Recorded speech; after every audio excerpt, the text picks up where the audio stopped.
Фульвагумин Макс жасушалық деңгейдегі саулық.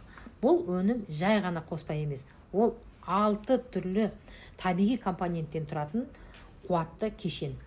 Олар бір-бірімен команда секілді бірігіп жұмыс жасайды. Ағзаны тазартады, қалпына келтіреді, энергияны толықтырады. Жалпы бұның ішінде бірінші не бар? Сапропел бар.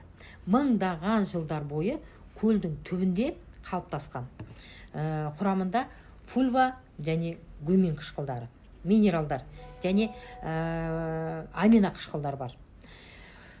Ол не істейді? Ауыр металдар менен уыттарды шығарады. Ішек микрофлорасын қалпына келтіреді. Барлық заттардың сіңуіне жақсарады. Екінші не бар? Екінші кремний бар. Ол кремний дегеніміз адамға оттегіден кейін керекті екінші нәрсе. Ол теріміз, тамырымыз, буынымыз, шашымыз, тырнақтарымыз үшін қажет. Клеткалық деңгейде күшейтеді, зат алмасуды жақсартады, варикоз бен инсульттің алдын алады. Жалпы ағзаның қалпына келуге ең негіз болады. Үшінші, куркумин қабынуға қарсы қалқан.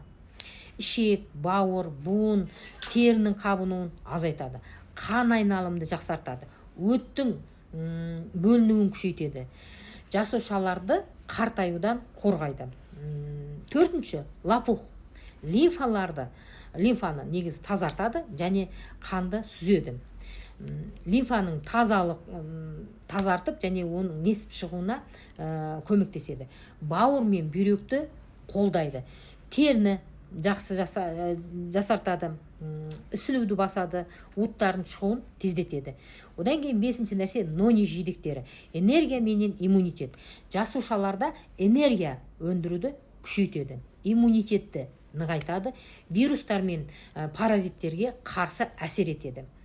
Шаршаудан, мазасыздықтан соларды азайтады, ұйқыны жақсартады. Алтыншы нәрсе эмблика. Бұл антиоксидант және жасару. Табиғи С дәрумендеріне бай дүние. Жасушаларды қартаюдан қорғайды. Иммунитеттерді күшейтеді, тері, шаш, көруді жақсартады, бауырды қалпына келуіне ықпал етеді. Жалпы кешен қалай жұмыс жасайды? Бірінші сапропел терең детоксты бастайды. Екінші кремний клетканы, тамырларды күшейтеді. Куркумин қабынуды басады. Лопух лимфа мен қанды тазартады. Нони ағзаны энергияменен толықтырады. Ал эмблика жасушаларды қорғайды және жақсартады. Осы нәрсенің барлығын осы бір фульвагумин Макс пенен ала аласыз. Хабарласыңыз, бізде қазір бұл жаңа өнім келді. Сондай күттік қой біз.